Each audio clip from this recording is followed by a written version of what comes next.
রবীন্দ্রনাথ ঠাকুরের একটি ছোট গল্পের লাইন খুব মনে পড়ছে বিএড বনাম ডিএলএড মামলার ক্ষেত্রে।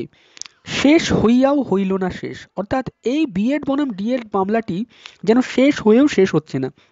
আপনারা সকলেই জানেন এই বিএড বনাম ডিএলএড মামলায় রিভিউ পিটিশন একটা দাখিল করা হয়েছিল, সেটা প্রথমে ডিসপোজড হয়ে যায়। তার পরবর্তীতে আবার সেই মামলাটা অ্যাকসেপ্টেড হওয়ার পরেও জাস্টিস সুধাংশু ধুলিয়া এবং জাস্টিস অনিরুদ্ধ বসুর বেঞ্চ সেটাকে ডিসমিসড করে দেয়।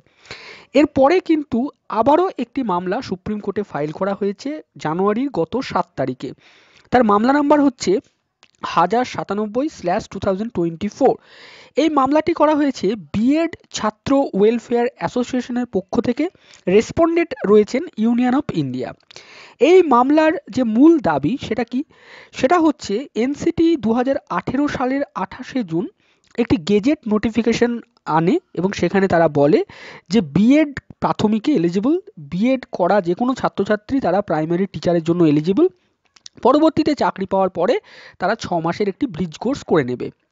তো এইটা দেখে 2018 সালের পর থেকে অনেকেই বিএড করে নেয় এনসিটি সেই নোটিফিকেশনটা দেখে।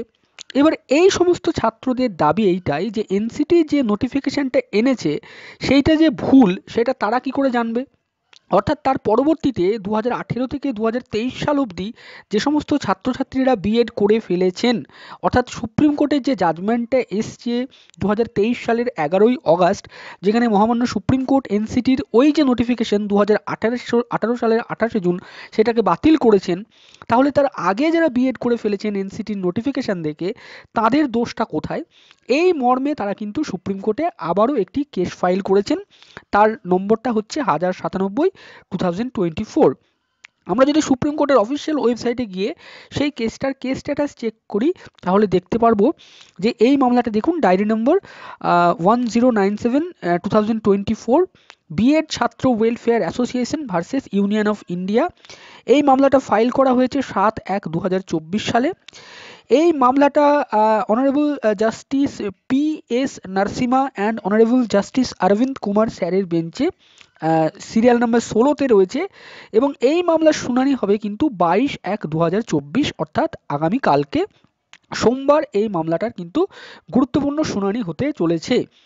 এইখানে এই মামলার শুনানি হলে কি হবে, অর্থাৎ এই মামলাটা কি ডিসপোজড হয়ে যাবে প্রথমেই, নাকি এই মামলাটা ডিসমিসড করে দেবেন বিচারপতিরা, নাকি এই মামলাটি আবার পুনরায় জাস্টিস অনিরুদ্ধ বসু এবং জাস্টিস সুধাংশু ধুলিয়ার বেঞ্চে পাঠাবেন। কেন পাঠাবেন, তার কারণ জাস্টিস অনিরুদ্ধ বসু এবং জাস্টিস সুধাংশু ধুলিয়া যেহেতু এই বিএড বনাম ডিএলএড মামলায় জাজমেন্ট দিয়েছিলেন এবং সেখানে এই জাজমেন্টের অথর যেহেতু ছিলেন জাস্টিস সুধাংশু ধুলিয়া স্যার, তার জন্য হয়তো তাদের বেঞ্চে পাঠানো হতে পারে।